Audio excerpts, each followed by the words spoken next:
you really have to take the Toyota Tacoma to the dealership for service?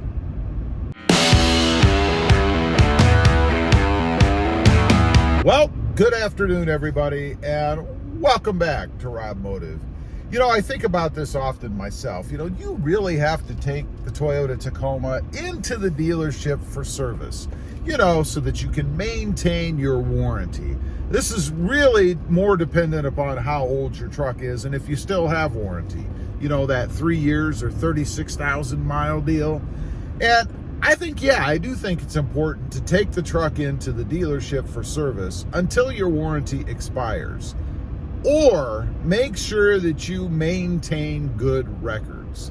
That means receipts for oil, maybe even shoot a video or something of it. And I know that might be a little bit of overkill. And I know a lot of people out there might say, well, you know, gee, I'm not a videographer. Why should I have to go to that extreme to prove that I've done anything, like oil changes?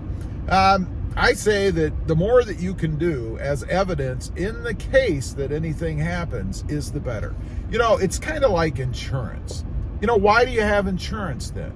You pay all this money for something that you hope to never use, right?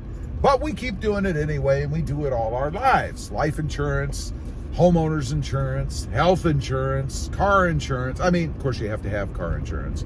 But all these things that we pay for, I don't think it's really too much of a stretch for a little bit of overkill in the form of just shooting a quick little video while you're changing the oil. Maybe just some pictures. That's all you really need. Now, I know there's a lot of people out there that say, well, I don't trust the dealership. I'd rather do it myself. That way I know it's done right. And I agree with that. You know, I've had some questionable experiences at dealerships myself. You know, I had a Honda Civic years ago, and the dealership managed to run it into the overhead door. I mean, it was in there for an oil change, and now I had body work. So yeah, things can happen at the dealership, and you see horror stories all the time. You know, I recently had a comment on the channel. Somebody said they took their, I think it was Tacoma in. It could have been one of the other two brands that I have, but took their Tacoma in, and they wanted an oil change. They wanted a tire rotation, new oil filter, new air filter, and the dealership did none of them. Now, that is a big problem. You hope that maybe it was just an oversight at the dealership. Maybe they just screwed up. I mean, after all, we're all human. Things happen. But you never know. I mean, obviously, that is a pretty shady way for a dealership to pad its bottom line, to charge for work that they never do. Who knows? Or maybe a tech that was just feeling lazy that day and thought, well, you know, the owner, they're not going to check it anyway, because if they cared, they wouldn't bring it here. They'd do it themselves. And they just didn't do the work because they didn't feel like it. You know, I'll tell you a quick little story. Speaking of bad employees, you know, years ago, I worked, or I knew a guy, I should say, who worked for a fire engine painting company. And they painted fire engines. And there was a guy there. He was a real small in stature guy. And this cat would come in, and it was, he had to clock in. So he would come in, he would clock in, and he had a big toolbox. He would actually crawl inside his toolbox and go to sleep. He would sleep until his shift was over, and then he would come out of his toolbox. I don't know how he did this without anybody seeing him. Maybe the other employees covered for him. You know, you get that strange camaraderie. Maybe that's why. But he would crawl in his toolbox, and he would sleep out his shift. Then he would wake up, clock out, and go home. I mean, can you imagine? First of all, I can't imagine sleeping in a toolbox to begin with, but give me a break. One more thing, there was another employee. This was actually at a place that I worked at. He actually had a bed set up in the basement, and he would clock in, and then periodically through the day, I guess he was tired, he would go down in that basement. It was a real dingy, nasty area. I mean, there's no way I would get down there, but he would get down there and go to sleep.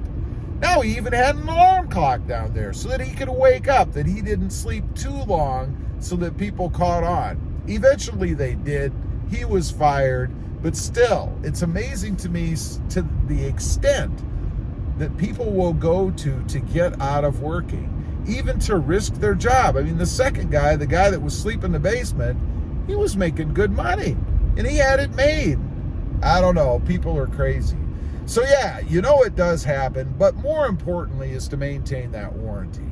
I mean, if you have a $40,000, $50,000, $60,000 these days, maybe even more, Toyota Tacoma, the last thing you want to do is have the engine blow up, let's say, maybe a couple years after you have it because there was a problem, and maybe they can determine it was oil related, and they have no record and you have no record of ever doing anything with the oil, and they blame it on you. Now, the one thing that I love, people always say, well, I just sue them. It's not that easy. You know, first of all, you got to pay for a lawyer. You got to find a lawyer that'll represent you. You got to pay for them. And then you got to spend your time going into court trying to win that case.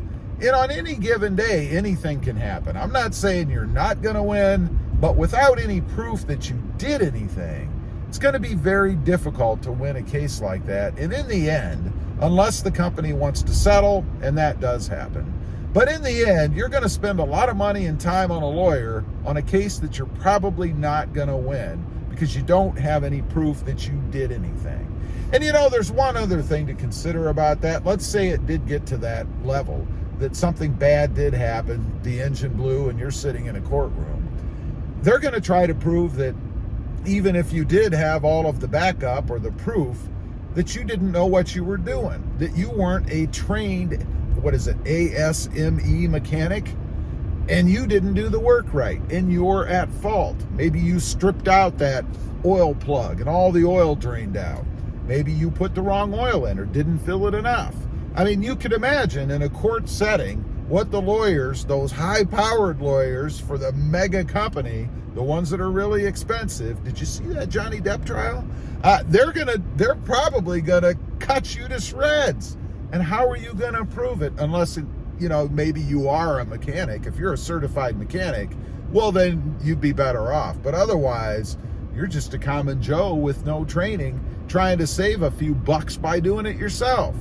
So I think it's very important to take it in during the warranty period, as painful as it can be, and make sure that you stay within all of the parameters that you need to be within so that you can maintain that warranty. After all, it's a lot of money in the end, and who wants to lose 40, 60, 80 grand? It's crazy money right now, just to save a few bucks changing the oil. Peace of mind, I realize there's really no price on that, but you kind of have to weigh it out, I suppose. Just make sure you're vigilant, that you check things after you go to the shop, and that they're done correctly, or at least maybe done at all. Who knows? Anyway, leave a comment. Let me know what you think. Do you have to go to the Toyota dealership to maintain your warranty? Do you even think about that, or you just say to heck with it, you don't have any faith in them, and you do all the work yourself? I'd be curious to know. Also, real quick, I do have 2 additional channels. Robmotive MT, all about mini trucks or compact trucks. Currently the Hyundai Santa Cruz, and a Robmotive JT, all about Jeep Gladiators. Currently the Jeep Gladiator Mojave. Check them out, and if you're interested, please consider subscribing. Thanks for watching. Stay safe out there.